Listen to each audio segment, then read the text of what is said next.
Subscribe to our YouTube channel and press the bell icon to get the latest updates. Bollywood actor Sushant Singh Rajput की suicide से बॉलीवुड एकदम से हिल गया है। फिल्मी सितारे सुशांत के निधन से सदमे में हैं। सुशांत के निधन के बाद उनके कई साथियों ने बताया था कि काफ़ी समय से डिप्रेशन में थे और डिप्रेशन पिल्स भी ले रहे थे।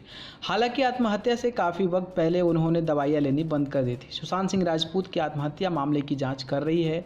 वहीं गुरुवार को मुंबई पुलिस ने सुशांत सिंह राजपूत की कथित गर्लफ्रेंड रिया चक्रवर्ती से करीब 9 से 10 घंटों तक पूछताछ की है, क्योंकि सुशांत ने मरने से पहले रिया को कॉल किया था और रिया सुशांत एक दूसरे को डेट कर रहे थे। पूछताछ में रिया ने सुशांत के सुसाइड से संबंधित कई राज खोले हैं।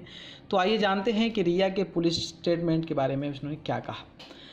जानकारी के लिए बता दें कि पुलिस इंट्रोगेशन के दौरान रिया चक्रवर्ती से सुशांत संग उनके निजी रिश्ते, शादी के बाद को लेकर उनके दोस्तों संग उनकी बॉन्डिंग, डिप्रेशन और इंडस्ट्री के साथ सुशांत सिंह के रिश्तों से जुड़े कई सवाल पूछे गए हैं।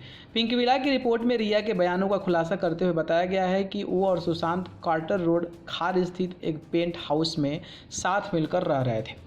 इसे सुशांत ने अपने दोस्त सिद्धार्थ पिटानी के साथ मिलकर किराए पर लिया हुआ था। हालांकि सुशांत की मौत से कुछ दिन पहले ही रिया ने यह मकान छोड़ दिया था। रिपोर्ट के अनुसार रिया ने यह भी माना है कि वह सुशांत की मौत से कुछ दिन पहले उन दोनों की लड़ाई हो गई थी। हालांकि बाद में ये दोनों मैसेज और फ़ोन से बातचीत होती रहती थी।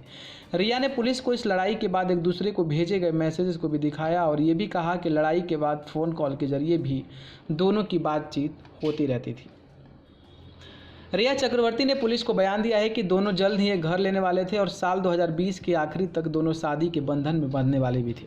रिया ने पुलिस को बताया कि सितंबर 2019 में दिल पे चारा पूरी करने के बाद से सुशांत को डिप्रेशन होने के संकेत मिलने लगे थे।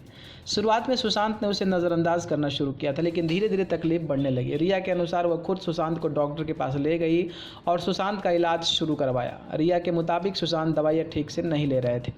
कभी कभी सुशांत एकदम से चुप रहते थे तो कभी उनका अलग ही मूड रहता था। रिया कहना है कि जब वह सुशांत के पास रही तब तक उनका अच्छे से ख्याल रखा, लेकिन एक समय सुशांत ने खुद अकेले रहने की बात कही और मुझे घर भेज दिया। रिया ने पुलिस पूछताछ के दौरान बताया कि सुशांत के करीब 1 साल पहले जब वो रिलेशनशिप में नहीं थे, उनसे यशराज फिल्म छोड़ने के लिए भी कहा था।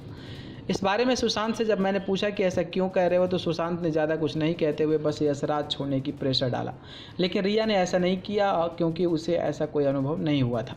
रिया ने बताया कि दोनों रूमी जाफरी के निर्देशन में एक फिल्म करने वाले थे जिसे बाशु भगनानी प्रोड्यूस करने वाले थे। फिल्म फरवरी में फ्लोर पर जाने वाली थी, फिर में शूटिंग शुरू होनी थी, लेकिन लॉकडाउन की वजह से वैसा नहीं हो पाया। सुशांत अपने फ्यूचर प्रोजेक्ट्स को लेकर काफ़ी उत्साहित थे और उस पर काम कर रहे थे। रिया उनके प्रोजेक्ट्स में भी उनको सपोर्ट कर रही थी। न्यूज़ रूम से news live report. Subscribe to our YouTube channel and press the bell icon to get the latest updates.